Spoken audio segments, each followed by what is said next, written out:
Hi everyone. तो इस HTML के लेक्चर में हम लोग पढ़ने वाले हैं फॉर्म एलिमेंट के बारे में।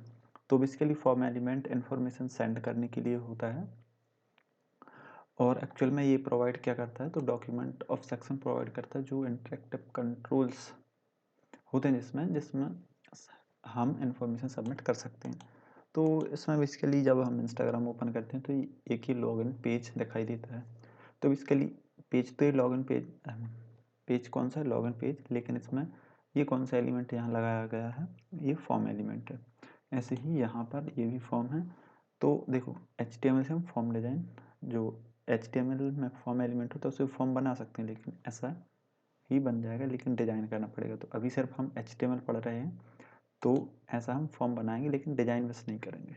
तो चलो देखते हैं कैसे बनाएंगे। So first of all open your VS code and let's create the file that is form.html and write the template code. So ऐसे एक एक्सक्लेमेशन मार्क्स देना है, मार्क देना है, और यहाँ पर टाइटल दे देना है क्या, फॉर्म टैग या फॉर्म एलिमेंट। तो फॉर्म एलिमेंट है ये, तो फॉर्म एलिमेंट मैंने नाम दे दिया। जूम आउट और यहाँ पर देखो अब क्या देना है। तो सबसे पहले यदि सेम जैसे ही बनाना है तो ये क्या है, एक्चुअल में एक इनपुट फील्ड है, तो इनपुट एलिमेंट का यूज़ करना है। उसका टाइप क्या देना है, यूज़र। यहाँ पर टेक्स्ट और भी टाइप है जैसे ये, तो check box, colour, date time, local, email, तो ये सब कुछ हम इनपुट में दे सकते हैं। तो फिलहाल हमें टेक्स्ट देना है तो टेक्स्ट देंगे।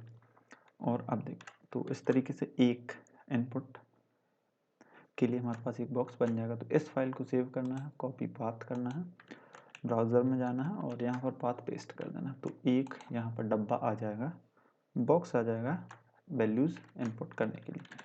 सो we can input something, yes. तो चलो अब इसमें देखो, जैसे ये फॉर्म है तो यहाँ तुम्हें दिख रहा होगा कुछ कुछ लिखा रहा है, तो वो कुछ कुछ दिखाने के लिए हमें कुछ कुछ करना होगा। सो एंटर यूज़र नेम, तो कुछ ऐसे लिखना होगा, तो ये कुछ कुछ यहाँ आउटपुट आ जाएगा। इसको देखो, फाइल को सेव करना है, देन यहाँ आना है, रिफ्रेश करना है, तो ये आ जाएगा। तो यहाँ हम लिख सकते हैं, क्या लिख सकते हैं, यूज़र नेम, टेक्स्ट लिख सकते हैं कुछ भी। अब जैसे हम यहाँ कुछ लिखना शुरू कर देंगे तो वो हट जाएगा जो कुछ था, तो उससे कुछ दिखाने के लिए जो बार हमें दिखता रहे, तो क्या करते हैं हम, देखो एक तो हम ऐसे भी लिख सकते हैं तो ये भी आउटपुट में दिखेगा, लेकिन इसका ये वैलिड तरीका नहीं है। हम इसका ये किसके लिए हम दिखाना चाहते हैं, इसके लिए, इनपुट के लिए, तो हम करते हैं इस लेवल टैग का यूज। तो लेवल किसके लिए, फॉर मतलब किसके लिए, तो हमें वो बताना पड़ेगा। तो अब इसको नाम दे दो, वो नाम दे दिया क्या,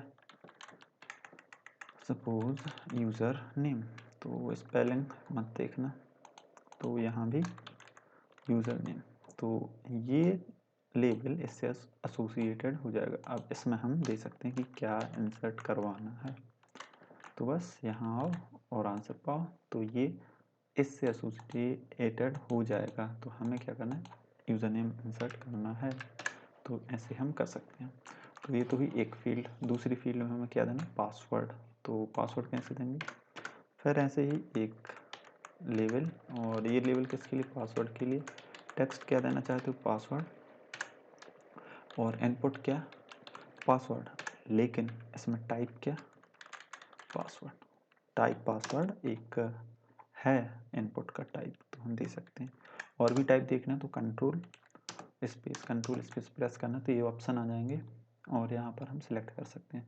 तो फिलहाल हमें क्या चाहिए, पासवर्ड, तो मैंने पासवर्ड एंटर किया। पासवर्ड मैं यहाँ पर रख पाऊँगा, इसको नाम देना है, तो नाम वही देना है जो यहाँ पर हो, और नाम ये एक से नहीं होनी चाहिए, अलग अलग होनी चाहिए। प्लेस होल्डर और एंटर पासवर्ड, किसका, खुद का यार, और किसका, तो ये दोनों चीज़ें हो जाएंगी। अब देखना अपना फॉर्म कैसे बन गया ऐसे, तो इनको अलग अलग करना है ना, तो या तो हम यहाँ BR टैग लगा सकते हैं, तो ये दूर दूर हो जाएगा, मतलब दूसरी लाइन में आ जाएगा। लेकिन उसका अच्छा तरीका क्या है, इसको उठाओ और एक डिव में ग्रुप कर दो, ऐसे इसको उठाओ, इसको दूसरे डिव में ग्रुप कर दो। सो ऐसे ये ग्रुप हो जाएगा। तो अब थोड़ा हमारी इज्जत बचाने लायक ही बन जाएगा। अब देखो अब क्या करना है, एक तो मैं लॉगिन बटन भी दिख रहा होगा ये लॉगिन, तो चलो बटन भी बना लेते हैं। तो बटन और इसमें टेक्स्ट क्या देना है, लॉगिन, सेव करना है, आउटपुट देखना है, रिफ्रेश करना है, तो ये दिख जाएगा। अब देखो ये बन चुका है जैसा हम HTML से दम भर का यूज़ करके बना सकते थे। अब ऐसा देखना है तो फिर हम जब CSS पढ़ेंगे तो हम वैसा बना पाएंगे। और भी हम इसमें एडिशन कर सकते हैं। अब बात करते हैं फॉर्म, जो कुछ मेन काम था फॉर्म का वो तो हमने किया ही नहीं। तो यहाँ इंसर्ट कर लेना फॉर्म और यहाँ इसको सबको अंदर कर देना, तो ये हो जाएगा हमारा कंप्लीट फॉर्म, बन चुका है कंप्लीट फॉर्म। अब एक्शन क्या करता है, मतलब ये आउटपुट तुम्हें कहाँ ले जाके दर्शाना है। तो अभी तो हमें इसी पेज पर रहना है तो यहीं रहने देना है।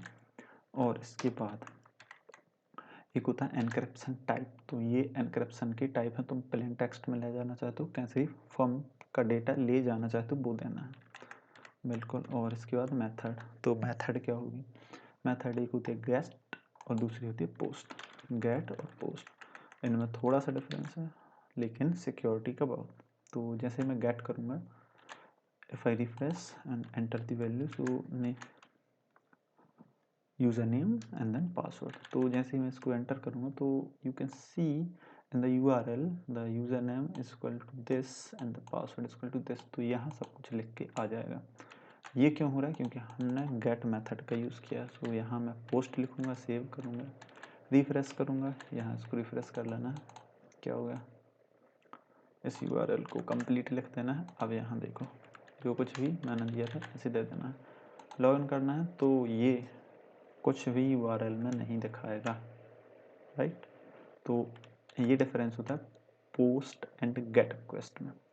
तो ये सब कुछ हम दे सकते हैं, और भी दे सकते हैं, वो भी हम देख लेते हैं। तो यहाँ जाना है और ये तो ऑटो कैपिटलाइज ऑप्शन, एक्सेप्ट कैरसेट, कैरसेट मतलब कैरेक्टर सेट जो UTF-16 बाय डिफ़ॉल्ट होता है और वही रहने देना चाहिए।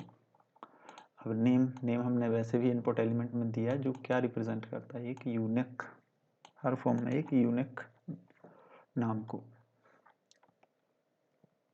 अब तुम रेफरेंस देना चाहते हो वो क्या है, हेल्प है, प्रीवियस पेज है, नेक्स्ट पेज है। जब प्रीवियस नेक्स्ट का नेविगेशन करते हैं ना पेज में, तो भी ये फॉर्म लगा सकते हैं। और टारगेट, अब यहाँ टारगेट को समझो, टारगेट में से जो एंकर टैग पढ़ा था तब तुम्हें पता होगा कि टारगेट क्या करता था। जैसे ही इस फॉर्म को हम क्लिक करेंगे तो यहाँ पर स्पेसिफाइड जो URL होगा वो ओपन होगा। उस URL को अब ओपन करना है ना, तो कैसे ओपन करेंगे, उसी विंडो में ओपन करेंगे, दूसरी विंडो में ओपन करेंगे, या फिर एक क्रोम की न्यू विंडो ओपन करेंगे। तो ये सारी चीज़ें यहाँ हम डिफाइन कर सकते हैं। तो ब्लैंक, और इसको मैं सेव किया, यहाँ गए, रिफ्रेश किया, डन। अब यहाँ पर क्या करना, यूज़र सबमिट कर देना। तो देखो यहाँ पर हर बार एक नई विंडो ओपन होगी लॉगिन करने के बाद। तो ये कैसे हो पा रहा है, इस ब्लैंक की मदद से जो हमने टारगेट में दिया है। एक बार टॉप का दे देना है और इसको ट्राई करना है, एंटर, और सारी डेमो वैल्यू फिल करना है, नहीं करना ठीक है, हमें इसका इफेक्ट देखना। तो इसमें टॉप में क्या होता है यार, इसी पेज पर रहता है। अब एक और वैल्यू होती है पेरेंट, सेव करना है, और ये तो पेरेंट करेंगे तो भी शायद कुछ नहीं हो रहा है। फॉर्म तो सही ओपन किया है ना ऊपर, ये ओके, तो मैंने कुछ दिया ही नहीं था। तो ऐसा करना है, ये सारी वैल्यूज ट्राई करके देखना है कौन से क्या होता है। At the time I am not clear, तो ये सारी पोस्ट थी, ये एनक्रिप्शन टाइप था, ये उसका एग्जाम्पल था। तो आई होप फॉर्म समझ में आया होगा।